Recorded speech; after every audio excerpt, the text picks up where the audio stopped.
Welcome to V power news బులెటిన్ల ముందుగా headlines. Kurnool జిల్లా ఆదోని 2 టౌన్ పోలీస్ స్టేషన్ పరిధిలో భారీగా దొంగిలించిన మోటార్ సైకిళ్లను పోలీసులు స్వాధీనం చేసుకున్నారు. సిఐఎన్ రాజశేఖర్ రెడ్డి గారి ఆధ్వర్యంలో సిబ్బంది శుక్రవారం ఆదోని పట్టణంలోని లక్ష్మమ్మ అవ్వ ఆర్చ్ వద్ద వాహన తనిఖీలు చేపట్టారు.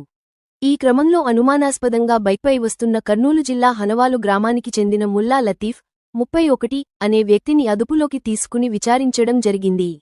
అనంతరం నిందితుడు గతంలో Adoni 1 town, 2 town, 3 town, Adoni taluka, Pattikonda మరియు వివిధ పోలీస్ స్టేషన్ల పరిధిలో మొత్తం 12 మోటార్ సైకిళ్లను దొంగిలించినట్లు ఒప్పుకున్నాడని నిందితుడు సమాచారం మేరకు ఆదోని, ఆస్పరి కొత్త బైపాస్ రోడ్డు సమీపంలోని రహస్య ప్రదేశంలో దాచిన 10 లక్షల రూపాయలు విలువైన 12 బైక్లను పోలీసులు స్వాధీనం చేసుకున్నారు.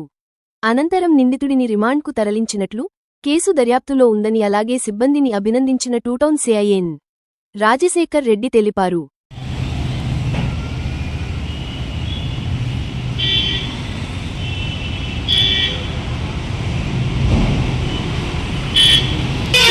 అందరికీ నమస్కారం. ఈరోజు మన ఆదోని పట్టణంలోనూ అలాగే ఆదోని సరౌండింగ్స్ అనగా ఆలూరు, ఆదోని 3 టౌన్ లిమిట్స్, పెద్దకుమలం, ఆదోని తాలూకా, ఇతర ప్రాంతాల్లో బెంగళూరు, ఇట్లా కొన్ని ప్రాంతాల్లో దొంగలించబడినటువంటి ఈ యొక్క 2 వీలర్స్ అంటే బైక్స్ మనం ముద్దాయిని అరెస్ట్ చేసి వీటిని స్వాధీనపరచుకోవడం జరిగింది. వీటి విలువ సుమారు అప్రాక్సిమేట్లీ 10 లక్షల వరకు ఉండొచ్చు. ఇందులో హోండా షైన్ బండ్లు, అలాగే CBZ ఇలాంటి స్ప్లెండరు ఇలాంటి బండ్లన్నీ కూడా రికవర్ చేయడం జరిగింది. ఈ యొక్క బండ్లన్నీ కూడా మనం కేసులు రిజిస్టర్ అయి ఉన్నాయి.